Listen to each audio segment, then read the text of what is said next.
All right, so there is a pretty wild battle that's going on right now at the U.S. southern border between the Republican governor of Texas, Greg Abbott, and the Joe Biden administration.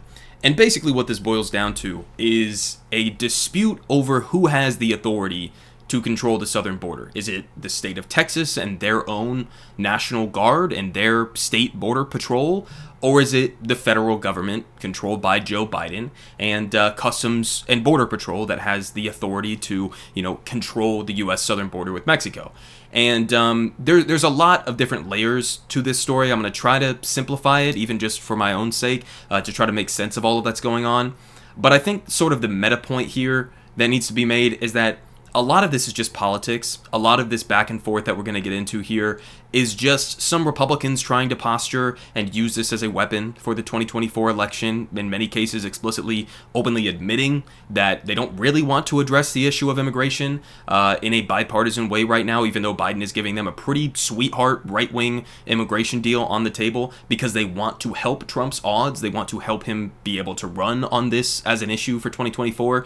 So the meta point here is just that a lot of this is just like political posturing.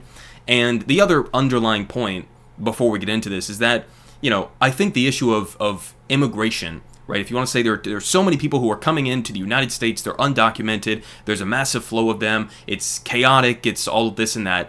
I agree with a lot of that to an extent. It is chaotic. There have been, I think, roughly 6 million people who have come into the United States through the southern border under the Biden administration. I don't know if that's actually specific to the southern border or just broadly, but millions of people, let's just say. And the underlying point for me is just, if you want to actually meaningfully address this issue, the main thing that we need is we need more resources in order to process the people who are coming to the southern border and, allow for a much more easy, legal pathway to naturalize them as U.S. citizens. That, to me, is the main thing that needs to be done, right?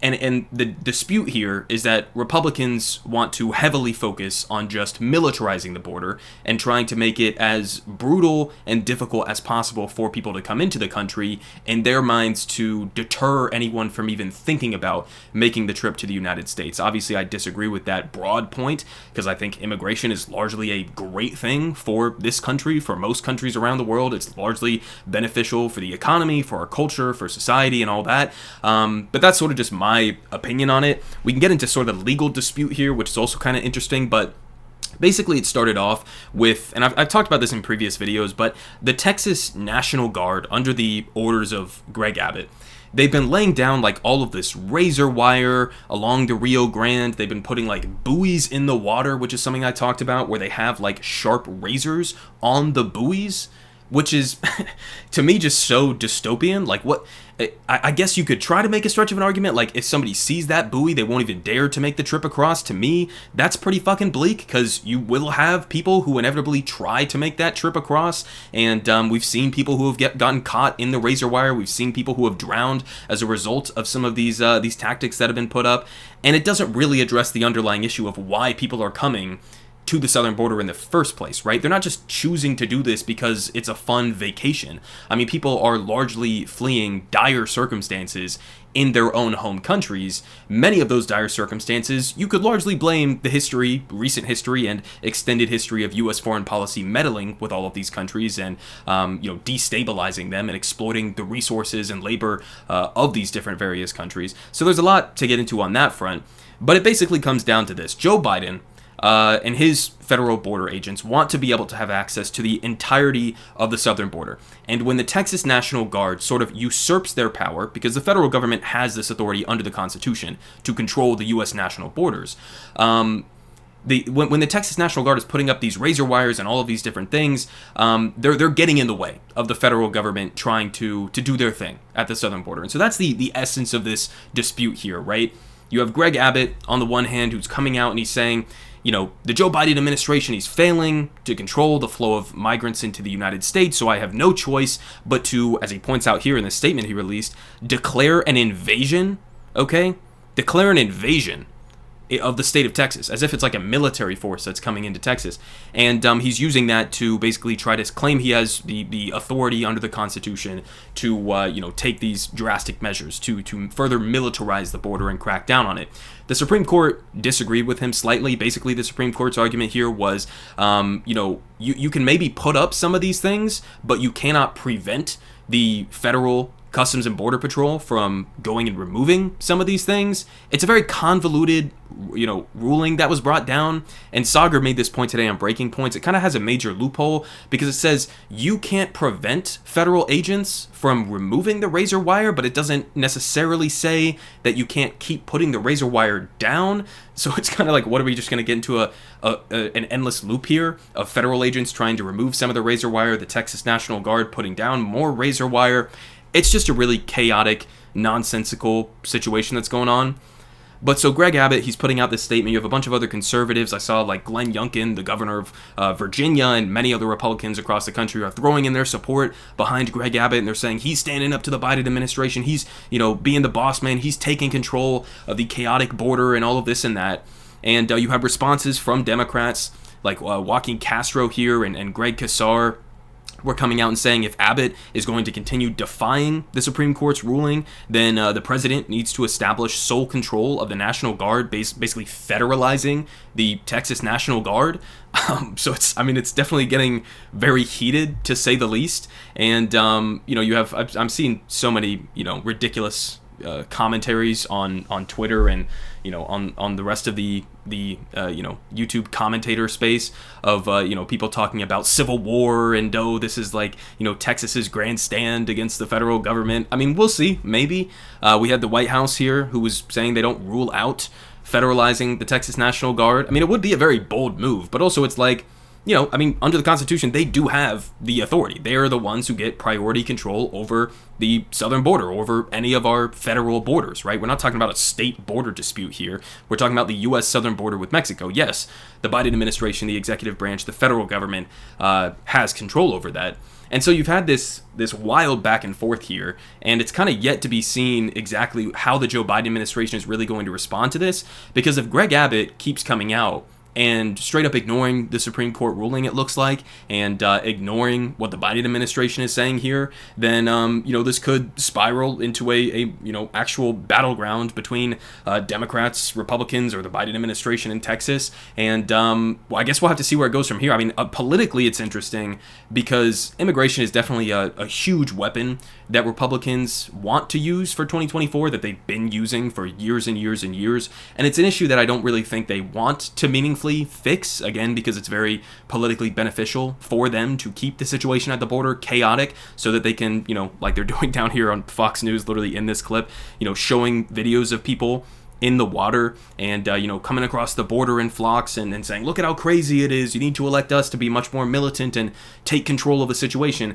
So it's really a weapon they don't want to get rid of. And so politically, it would be interesting to see if Joe Biden decides to pick this fight with them. This could become a situation where maybe it hurts Joe Biden going into 2024 with how many people think he's weak on immigration, which is just, again, it's very weird to me that so many Republicans, and I guess this is for every issue, right, where it's just like, it doesn't matter what Joe Biden's actual policy is on the border or on climate change or on whatever issue that you're talking about. They will just take it to the maximalist extent possible. Oh, Joe Biden's an open borders president.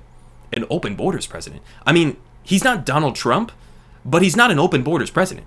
He's like, again, like center right on, border policy, on immigration. He's certainly not some like radical lefty.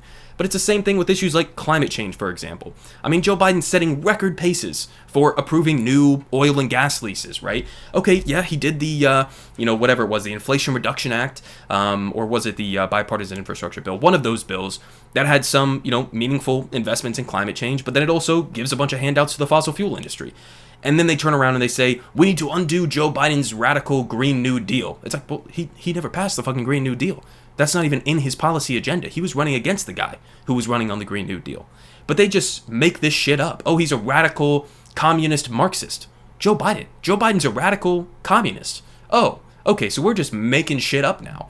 And the same thing goes for the border. Oh, he's an open borders president. I mean, you could have disagreements with his handling of this, but he's not open borders, okay?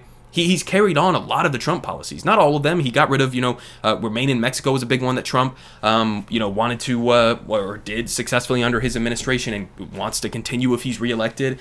There are some disagreements there.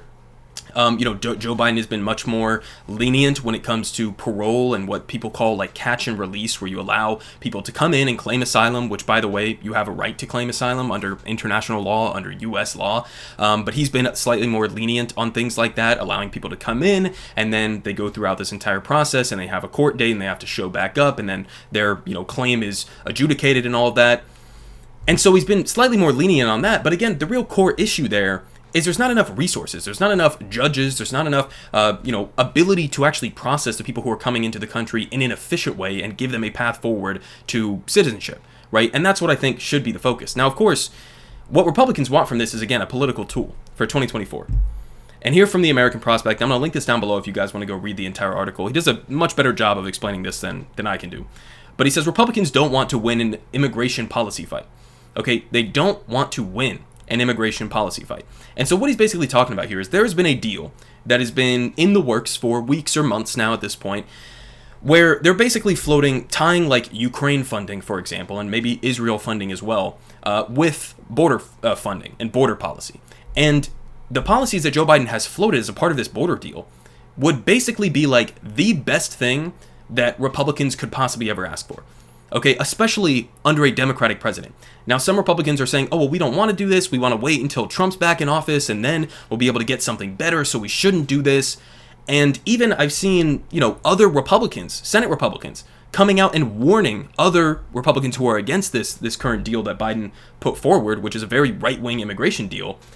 And they're warning that you're not going to get a better immigration deal under Trump. Why not? Well, because under Trump, unless you guys have a full trifecta and you have the House, the Senate, the presidency, and you manage to pull that off by wide majorities, well, if you end up in a situation, even when Trump is the president, then you're probably not going to get Democrats signing off on this right wing of an immigration bill. Okay, they're going to rally against anything that Donald Trump is going to want to pass, especially when it is this right wing. And so they're basically saying, this is the best you're going to get, so take it or leave it. And it looks like Republicans want to leave it. I mean, here we have GOP senators who are working on trying to get this deal done seethe as Trump blows up delicate immigration compromise. And so Trump has openly come out and he's like, you shouldn't do this. You shouldn't take this deal. It's a bad deal, right? We'll get something better down the line. I mean, obviously, the political realities are very clear. He wants to run on this, right? It's a very salient issue. It's one of the most important issues that Republicans list on their, top priorities and all of that. So he wants to be able to weaponize this against Joe Biden. And so he's saying, we don't want to solve the issue. We don't want to address this. We don't want to improve the border right now. Are you fucking kidding me?